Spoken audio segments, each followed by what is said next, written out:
श्री राम जय राम जय जय राम।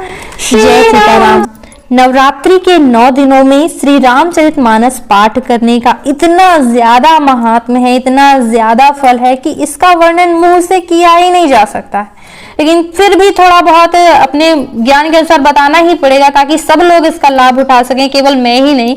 और इतना ज्यादा इसलिए कह रही हूँ क्योंकि दुर्गा माता खुद अपनी पूजा से इतना ज्यादा प्रसन्न नहीं होती। हम जो है दुर्गा सप्तशती का पाठ करते हैं, संस्कृत में इतना कठिन है, व्रत करते हैं, ये करते हैं, वो करते हैं, लेकिन ये इतना सरल माध्यम है और बहुत ज्यादा प्रभावशाली, क्योंकि रामचरितमानस में ही कुछ चौपाइयों के माध्यम से आपको प्रमाण बताऊंगी, तभी आपको यकीन होगा कि मैं सत्य कह रही हूँ कि वो अपनी पूजा से जितना ज्यादा प्रसन्न नहीं होती उतना रामचरितमानस सुनाने से प्रसन्न होते हैं। क्योंकि जैसा कि हम सभी जानते हैं जो है दुर्गा माता गौरी माता का ही स्वरूप है। तो गौरी माता यानी दुर्गा माता स्वयं शिव शंकर जी से हमेशा राम कथा सुनने की जिद करती रहती हैं, प्रार्थना करती रहती हैं कि हे शिव शंकर मुझे राम कथा सुनाई, रामचरितमानस सुनाई। तो ऐसे में अगर हम ऐसा भाव करें कि हम उन्हें रामचरितमानस सुनाने यानी प्रसन्न करने का, उनकी प्रसन्नता के लिए कह रहे हैं, पाठ कर रहे हैं, तो भला वो क्यों नहीं प्रसन्न होंगी। ठीक है। और फिर उनके लिए कौन सी मनोकामना ऐसा है जो वो पूरी नहीं कर सकती, भी मनोकामना पूरी हो सकती है, हर एक समस्या जो है आपके जीवन की दूर हो सकती है। और दूसरी चीज बताऊं क्या है कि ऐसा नहीं है कि माता दुर्गा बस, श्री रामचंद्र जी भी माता दुर्गा के बहुत बड़े भक्त हैं। तो दुर्गा माता तो प्रसन्न होने ही वाली हैं, साथ ही साथ राम दरबार रामचंद्र जी भी प्रसन्न होने वाले हैं। क्यों? क्योंकि जो नवरात्रि का व्रत है तो देवी भागवत पुराण के अनुसार पहली बार नवरात्रि का व्रत भगवान श्री रामचंद्र जी ने ही किया था माता दुर्गा की प्रसन्नता के लिए। सीता जी जब खो गई थी तो उनको पाने के लिए। ठीक है। तो पहली बार उन्होंने ही व्रत किया था। और जैसा कि वो शिव भक्त हैं रामचंद्र जी, तो शिव जी के साथ गौरी जी की भी पूजा मतलब रामचंद्र जी करते हैं।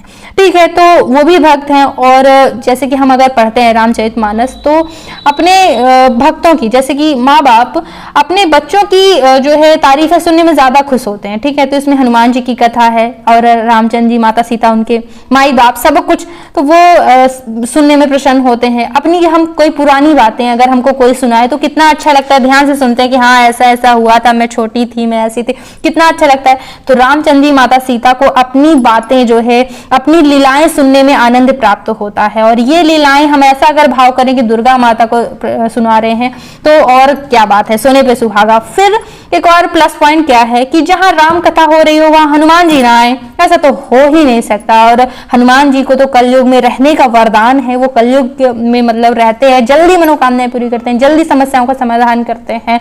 तो हनुमान जी को प्रसन्न करने का भी मतलब सभी देवी देवता एक साथ, मतलब क्या बताऊं, रामबाण आप उपाय समझ लीजिए, बिल्कुल चूकिए नहीं नवरात्रि में नवान पारायण करने से। ठीक है। नवान पारायण मतलब होता है कि 9 दिनों में रामचरितमानस समाप्त करना। ठीक है। तो ये पूरे विश्राम लिखे हुए हैं कि इस पेज पर पहले दिन आपको रुकना है, फिर दूसरे दिन, तो पूरा लिखा हुआ है। और बाकी पूरी विधि मैं आपको बताऊंगी। यहाँ पे पहले सबसे पहले प्रमाण ही आपको दिखा देती हूँ ताकि आप सभी को यकीन हो जाए कि इतनी बड़ी बड़ी बातें मैं यूं ही नहीं कर रही हूँ।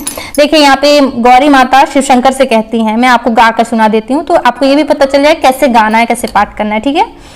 जो मों पर प्रसन्न सुख राशि, जानिय सत्य मोहि निज दासी। तो प्रभु हरहु मोर अज्ञान, कहि रघुनाथ कथा विधि नाना।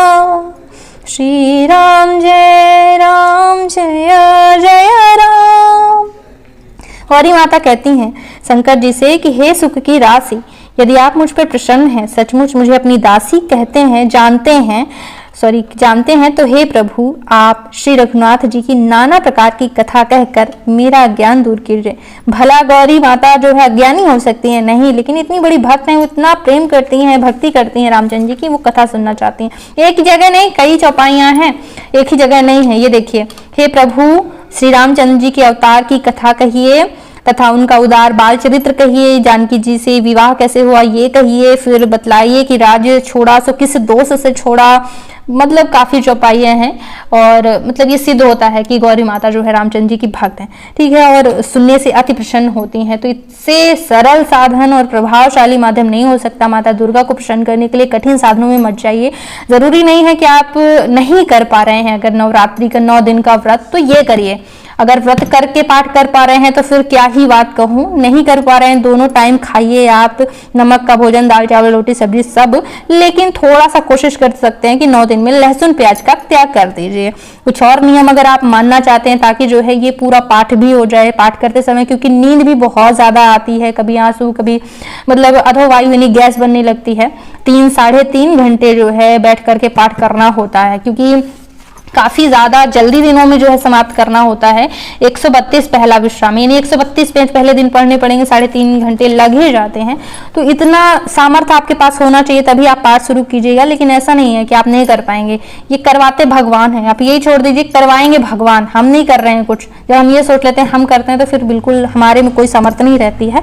आप ये सोचते हैं भगवान करवाएंगे और फिर करने बैठे हैं। और ये नहीं है कि अगर आपका एक ही आसन पर बैठकर आप नहीं कर पा रहे हैं तो थोड़ा सा सुबह 1.5 घंटे कर लिया, 1.5 घंटे शाम को कर लिया, ऐसे करके जो है आप पूरा कर सकते हैं। तो कहना का मतलब है कि अधोवायु यानी गैस बनने लगती है पेट में, तो बहुत सारी बाधाएं आती हैं, उसके लिए जो है थोड़े बहुत त्याग करने होते हैं। परहेज अगर आप करें तो अच्छे से आपका निर्वाह हो जाता है, पाठ हो जाता है, जिसमें से लहसुन प्याज का त्याग और ब्रह्मचर्य व्रत का पालन करना चाहिए। धरती पर आप सो सकें, धरती पर शयन कर सकें तो और भी अच्छी बात है, नहीं कर सकें तो काठ के बिस्तर पे, लकड़ी के बिस्तर पे जो है आप शयन कर सकते हैं। ये एक व्रत अनुष्ठान जैसा फिर हो जाएगा आपको, भले ही आप भोजन कर रहे हैं लेकिन नियमों में जब आप बंध जाएंगे तो आपका और भी ज्यादा प्रभावशाली शक्तिशाली मतलब पाठ हो जाएगा, ठीक है ना।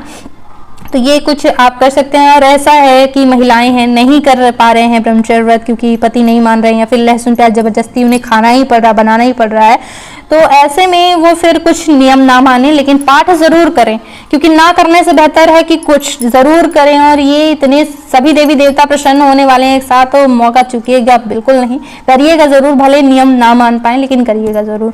इन्हें कैसे करना है, श्लोक कैसे, दोहा, छंद, सोठा कैसे पढ़ना है, तो सबकी प्लेलिस्ट में मैंने अलग अलग वीडियो, सभी कांड के मैंने श्लोक 7 कांड के मैंने अलग अलग मतलब श्लोक पढ़ के बताए हुए हैं। 2-2, 3-3 मिनट के वीडियो हैं, श्लोक पढ़ लीजिएगा। नहीं तो एक पूरा चैनल ही बनाया रामचरितमानस शिव हरि उपासना नाम से, तो उसमें पूरा मैंने इसी तरह ग्रंथ दिखाते हुए गाकर सुनाया, तो उसमें आप साक्षात देख करके अक्षर और मुझे गाते हुए मतलब सुन सकते हैं, पढ़ सकते हैं। तो वो आप चला करके पाठ सुनने का भी पुण्य प्राप्त कर सकते हैं, क्योंकि सुनने का भी उतना ही पुण्य प्राप्त होता है जितना पाठ करने का, ठीक है। लेकिन एक आसन पर बैठकर सुनना होगा, ये नहीं कि चलते फिरते सुनो, एक आसन पर बैठ के सुनो तो उतना ही फल है, तो वो सुन भी सकते हैं आप, ठीक है। और 9वें दिन जब आपका पाठ पूरा होता है तब क्या करना है, शुरू दिन की पूजा थोड़ी विशेष होती है, कलश स्थापना करके आप कर सकते हैं। और अगर नहीं करना है विशेष पूजा तो केवल 5 उपचार से पूजा कर सकते हैं, यानी कि आप चंदन लगाइए, फूल चढ़ाइए, धूप बत्ती, दीप और भोग लगा दीजिए। 5 तरीके से पूजा करके सीधे पाठ शुरू कर सकते हैं, कोई दिक्कत नहीं है। तो करना हो तो बड़ी पूजा, नहीं तो फिर छोटी पूजा करके, लेकिन फिर भी कुछ और चीजों का ध्यान रखना पड़ता है।